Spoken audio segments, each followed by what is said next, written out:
Hello everybody. இன்னைக்கு இந்த video எதுக்காண்டின்னு பார்த்தீங்கன்னா 2022 நடக்க போகிற ஒரு விஷயத்தை பற்றி தான். அது என்ன விஷயம்னா, ஒரு ஸ்டார் வந்து எக்ஸ்ப்ளோட் ஆகுது, அதாவது வெடிக்க போகுது. அது வெடிக்கிறதுனால ஒரு ரெட் லைட் வந்து ப்ரொடியூஸ் ஆகும். அந்த லைட் வந்து எர்த்தில் வந்து 1 month வரையும் இருக்க வாய்ப்பு இருக்குன்னு சொல்லியிருக்காங்க. அதை பற்றி தான் இன்றைக்கி டீட்டெயிலாக இந்த வீடியோவில் பார்க்க போகிறோம். வாங்க இப்போ வீடியோக்குள்ளே போகலாம்.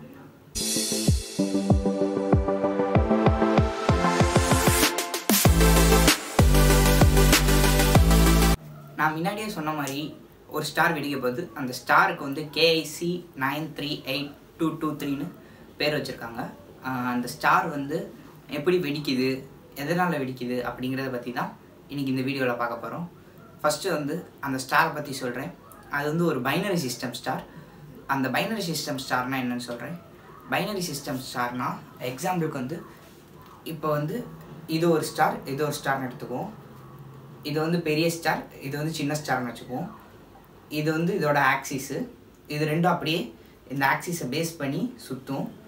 அதாவது 2 ஸ்டார் வந்து ஒரே ஆக்சிஸை பேஸ் பண்ணி சுற்றுறது, அதான் பைனரி சிஸ்டம். அப்படி சுற்றிட்டே இருக்கும்போது என்ன ஆகுன்னா, இந்த பெரிய ஸ்டார் வந்து இந்த சின்ன ஸ்டாரில் இருக்க எனர்ஜியை எனர்ஜி எல்லா பார்ட்டிகளையும் அப்சர்வ் பண்ண ஆரம்பிக்கும். அப்படியே அப்சர்வ் பண்ண இதில் ஓரளவுக்கு தான் அப்சர்வ் பண்ண முடியும். அதுக்கு மேலே போனால் அது என்ன ஆகும். இப்போ எக்ஸாம்பிள் வந்து ஒரு பலூன் இருக்குது. அந்த பலூன் வந்து ஊதிட்டே இருக்கும். ஓரளவுக்கு மேலே காற்று போச்சுன்னா அது வெடிச்சிடும். அதே மாதிரி தான் இந்த ஸ்டார் வெடிக்குது. இது ஃபஸ்ட்டு டைப். இதுதான் 2022 நடக்க போகுது அப்படின்னு ப்ரெடிக்ட் பண்ணியிருக்காங்க. இதிலே இன்னொரு டைப்பும் இருக்குது. என்ன டைப்னா டைப் 2. டைப் 2 வந்து எப்படின்னா, இப்போ வந்து ஒரே ஸ்டார் தான் இருக்குது. அதில் அந்த ஸ்டாரே வந்து என்ன பண்ணுன்னா, இப்போ அந்த ஸ்டார் இருக்குன்னா அதோட சுற்றி இருக்க எனர்ஜியை ஃபுல்லாக அப்சர்வ் பண்ணிகிட்டே இருக்கும். அதோட எனர்ஜியே அப்சர்வ் பண்ணோம். அதே நேரத்தில் மாஸ் இருக்குல்ல, மாஸ் வந்து சென்டரை நோக்கி போகும். அதாவது இப்போ வந்து இப்போ ஒரு சர்க்கிள் இருக்குன்னா, எக்ஸாம்பிளுக்கு வந்து இதே எடுத்துக்குவோம். இப்போ இது இருக்குன்னா இது ஃபுல்லாக சேர்த்து ஒரு மாஸ் இருக்கும். அதே இதில் இருக்க மேலே இருக்க மாஸ் ஃபுல்லாக அப்படியே சுருங்கி உள்ள நடுவில் போச்சுன்னா என்ன ஆகும். அப்போ வந்து அதே எக்ஸ்ப்ளோஷன் தான் நடக்கும். அதே மாதிரி வெடிக்கும்.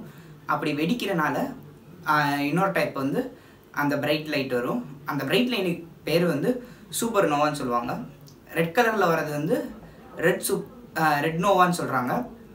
சூப்பர் நோவான்னு சொல்கிறது வந்து ஒய்லட் கலரில் வரும். டைப் 2ல் சொன்னேன். இப்போ மாசை உள்வாங்கி வெடிக்கிறது வந்து சூப்பர் நோவா. அதே இது வந்து பைனரி சிஸ்டத்தில் வர்றது வந்து ரெட் சூப்பர் நோவா. 2022 வர்றது வந்து ரெட் சூப்பர் நோவா தான். ஸ்கை ஃபுல்லாக ரெட் கலர்லேயே இருக்கும். 1 month இருக்கலாம், இல்லைன்னா 1 monthல் பாதி இருக்கலாம் அப்படின்னு சொல்லியிருக்காங்க, ப்ரெடிக்ட் பண்ணியிருக்காங்க. இதை ப்ரெடிக்ட் பண்ணவர் யாருன்னா மோல்னர்னு ஒருத்தவர் தான். அவர் வந்து கால்வின் காலேஜில் ப்ரொஃபஸராக இருக்கார். அவர் வந்து இதில் வந்து 2013 ரிசர்ச் பண்ணுறாரு. ஆனால் இந்த ஸ்டார் வந்து பைனரியாக மாறி வந்து 2008 மாறிடுச்சு பைனரியாக. அப்படி மாறி 5 வருஷம் கழிச்சு தான் அவர் ரிசர்ச் பண்ண ஆரம்பிக்கிறாரு. 2013 ரிசர்ச் பண்ணும்போது என்ன சொல்கிறாருன்னா, 2018 இல்லைனா 2020 வந்து இந்த ஸ்டார் வந்து எக்ஸ்ப்ளோட் ஆகும் அப்படின்னு சொன்னார். ஆனால் அது நடக்கலை. இப்போ என்ன சொல்கிறாருன்னா 2022 கண்டிப்பாக எக்ஸ்ப்ளோட் ஆகும் அப்படின்னு கால்குலேட் பண்ணி கரெக்டாக சொல்லியிருக்காரு. இதுவரையும் இந்த மாதிரி எக்ஸ்ப்ளோஷனை வந்து யாரும் கரெக்டாக ப்ரெடிக்ட் பண்ணது கிடையாது. இவர் தான் ஃபஸ்ட்டு ப்ரெடிக்ட் பண்ணியிருக்காரு. இவர் மட்டும் தனியாக பண்ணல, இவரோட ஸ்டூடெண்ட்ஸும் சேர்ந்து தான் பண்ணியிருக்காங்க. இதுக்கு முன்னாடி வந்து இதை வந்து நோட்டீஸ் தான் பண்ணியிருக்காங்க.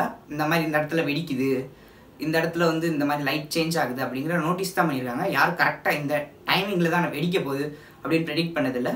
இந்த மோல்னர்ன்றவர் வந்து ப்ரெடிக்ட் பண்ணியிருக்காரு. நம்மளே கூட இதை வந்து கண்டுபிடிக்கலாம். எப்படின்னா, இப்போ வந்து நம்ம நைட் டைமில் வந்து வெளியில் உட்காந்துருக்கும் போது ஸ்கையை பார்த்துட்டே இருக்கும்போது சின்ன எக்ஸ்ப்ளோஷன் மாதிரி சின்னதாக வந்து ஸ்டார் வந்து பிளிங்கிங் ஆகி கலர் சேஞ்ச் ஆச்சுன்னா அது வந்து இந்த எக்ஸ்ப்ளோஷன் தான். இதை வந்து ஒரு சின்ன பையன், ஒரு 10 வயசு பொண்ணு கூட கண்டுபிடிச்சிருக்காங்க. ஒரு சின்ன பையன் கூட இதை நோட்டீஸ் பண்ணி பிக்சரைஸ்லாம் பண்ணியிருக்காங்க. பிக்சரைஸ்னால் டெலஸ்கோப் வச்சு பண்ண பிக்சரைஸ் கிடையாது, சும்மா நம்மகிட்ட இருக்க டிவைஸ் வச்சு பண்ணது, ஃபோன் அந்த மாதிரி சின்ன டிவைஸ் வச்சு பண்ணது தான். இந்த மோல்னர் வந்து சின்ன டெலஸ்கோப் வச்சு தான் பண்ணுறாரு. எந்த ரிசர்ச் இன்ஸ்டியூட் எதுக்கு பின்னாடியும் இருந்து பண்ணலை, நாசா அந்த மாதிரி எதுலேருந்து பண்ணல. அவர் ஓனாக பண்ணுறாரு. இந்த சூப்பர் நோவா எக்ஸ்ப்ளோஷன் வந்து நம்ம ஏன் கண்டுபிடிக்கணும், இதை கண்டுபிடிக்கிறதுனால என்ன அவசியம்னு நாசா என்ன சொல்கிறாங்கன்னா, இதை கண்டுபிடிக்கிறதுனால தான் அந்த எக்ஸ்ப்ளோஷன்லேருந்து கிடைக்கிற சாம்பிள்ஸ் அதெல்லாம் பார்க்கும்போது எர்த்தோட எப்படி உருவாச்சு அதெல்லாம் இந்த இதில் வந்து இதுக்கு வந்து சிமிலராக இருக்குது அப்படின்னு சொல்கிறாங்க. அதே நேரத்தில் வந்து சிமிலராகவும் இருக்குது. இந்த யூனிவர்ஸ் வந்து எக்ஸ்டெண்ட் ஆகிட்டே போகும். அதாவது வந்து இப்போ வந்து இங்கே ஒரு எர்த் இருக்குது, அந்த எர்த் வந்து அழிஞ்சு போச்சுன்னா இன்னொரு எர்த்து ஃபார்ம் ஆகிறதுக்கு வாய்ப்பு இருக்குது. இன்னொரு உயிரினம் ஸ்டார்டிங்லேருந்து ஃபார்ம் ஆக வாய்ப்பு இருக்குது. இந்த யூனிவர்ஸ் வந்து எக்ஸ்டெண்ட் ஆகிட்டே போகும் அப்படிங்கிறது வந்து நாசா வந்து இதை வச்சு கண்டுபிடிக்கலாம், இல்லை வந்து இன்னும் நிறையா ரிசர்ச் பண்ணி கண்டுபிடிக்கலாம் அப்படின்னு சொல்கிறாங்க. அதுக்கடுத்து வந்து என்ன சொல்கிறாங்கன்னா, இதை வந்து அவங்க எப்படி இதை பிக்சரைஸ் பண்ணுறது, எந்த இடத்துல நடக்க கண்டுபிடிக்கிறாங்கன்னா X rays and gamma rays use பண்ணி தான் பண்ணுறாங்க. எக்ஸ்ரேஸ் யூஸ் பண்ணும்போது அது போய் பட்டு ரிஃப்ளெக்ட் ஆகி வர ரேஸை வச்சு இந்த இடத்துல இந்த மாதிரி எக்ஸ்ரே வச்சு பிக்சரைஸ் பண்ணுறாங்க, இப்படி நடக்குது அப்படிங்கிறத. காமா ரே வச்சும் அதே தான் பண்ணுறாங்க. இந்த சூப்பர்னோவானா என்ன? நோவானா எக்ஸ்ப்ளோஷன் அர்த்தம். நோவானா எக்ஸ்ப்ளோஷன் வித் பிரைட் லைட்டு. அதாவது பிரைட் லைட்னா ரொம்ப பிரைட்டான ரெட் கலர் வந்து தெரியும், அதுதான் பிரைட் லைட் சூப்பர்னோவா.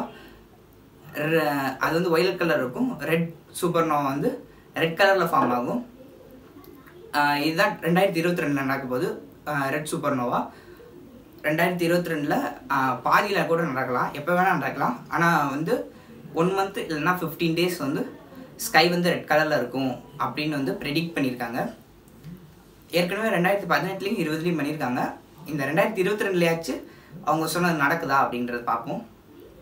இந்த எக்ஸ்ப்ளோஷன் ஆகிறனால நமக்கு எதாவது பிரச்சனையானா நமக்கு எந்த பிரச்சனையும் இல்லை. அது ரொம்ப தூரம் தள்ளி தான் நடக்குது. அந்த லைட் வந்து ட்ராவல் ஆகி நமக்கு வரதுக்கு வந்து அந்த 1 month அந்த டிஃப்ரென்ஸில் வந்து நமக்கு தெரியுது. அது ரொம்ப தூரத்தில் நடக்கிறனால நமக்கு வந்து எந்த பொல்யூஷனோ ஸ்கின் அஃபெக்ட் பண்ணுறதோ அந்த ரேஸ் வந்து எந்த பிரச்சனையுமே இருக்காது.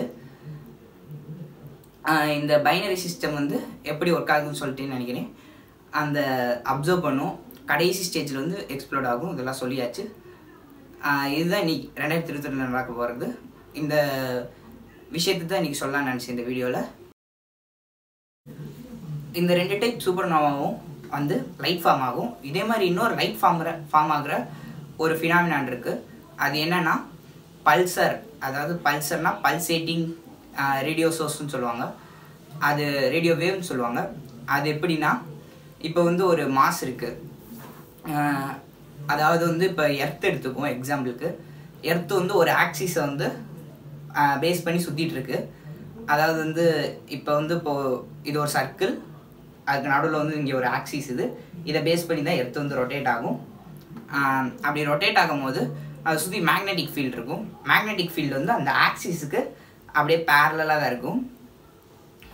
அந்த மேக்னெட்டிக் ஃபீல்டு வந்து நாளாக வந்து டில்ட் ஆகும். அதாவது வந்து இங்கே இருக்க மேக்னெட்டிக் ஃபீல்டு வந்து அப்படியே மூவ் ஆகி இப்படி வரும். இப்படி வரும்போது என்ன ஆகுனா, அந்த மேக்னெட்டிக் ஃபீல்டோட எனர்ஜி வந்து ஹை ஆயிடுது, ரெண்டும் டிஸ்லோகேட் ஆகி ஹை ஆயிடுது. அப்படி ஹை ஆகுறனால பிரைட் வயலட் லைட் வந்து ஃபார்ம் ஆகும். அந்த வயலட் லைட் வந்து எப்படி இருக்குன்னா, இப்போ வந்து லைட் ஹவுஸ் இருக்குல்ல, லைட் ஹவுஸ் வந்து எப்படி லைட் எப்படி தலையை சுற்றி சுற்றி சுற்றி சுற்றி எல்லா பக்கமும் அடிக்குது. அதே மாதிரி அந்த வயலட் லைட் வந்து இப்போ எர்த் இருக்குன்னா எர்த்துக்கு வெளியிலேருந்து அப்படியே சுற்றி சுற்றி அடிக்கும். அது வந்து இன்னும் எர்த்தில் எங்கேயும் நடக்கலை, வெளியில் வேறு ஒரு சோலார் சிஸ்டத்துக்கு வெளியில் நடந்திருக்கு, வந்து நோட்டீஸ் பண்ணியிருக்காங்க. இதை வந்து 3rd டைப் ஆஃப் சூப்பர்னோவான்னு கூட சொல்லலாம். இது 3rd டைப்னு சொல்ல மாட்டாங்க. 3rd டைப் வந்து என்னென்னா நியூட்ரான் ஸ்டார்ஸ். நியூட்ரான் ஸ்டார்ஸ்னால் இப்போ வந்து ஒரு ஸ்டார் இருக்குன்னா அந்த ஸ்டார் வந்து அதை சுற்றி இருக்க எனர்ஜி, அதாவது எலக்ட்ரான்ஸை வந்து அப்சர்வ் பண்ணும். எலக்ட்ரான்ஸை அப்சர்வ் பண்ணி நிறையா எனர்ஜி அப்சர்வ் ஆனோடனே அதை வந்து எக்ஸ்ப்ளோர் பண்ணும். இதுதான் 3rd டைப் சொல்கிறாங்க. அவ்வளோதான். இந்த வீடியோ உங்களுக்கு பிடிச்சிருந்தா லைக் பண்ணுங்கள், உங்கள் ஃப்ரெண்ட்ஸுக்கு இந்த விஷயத்தை வந்து ஷேர் பண்ணுங்கள், அவங்களுக்கு தெரிஞ்சுக்கிட்டும். வேறு ஏதாவது டவுட் இருந்தால் கமெண்ட் செக்ஷனில் சொல்லுங்கள். மறக்காமல் நம்ம சேனலை சப்ஸ்கிரைப் பண்ணிடுங்க. அப்போ தான் உங்களுக்கு இன்னும் நிறையா வீடியோஸ் வந்து இந்த மாதிரி இன்ட்ரெஸ்டிங்கான வீடியோஸ் வந்து வரும். Bye bye, see you.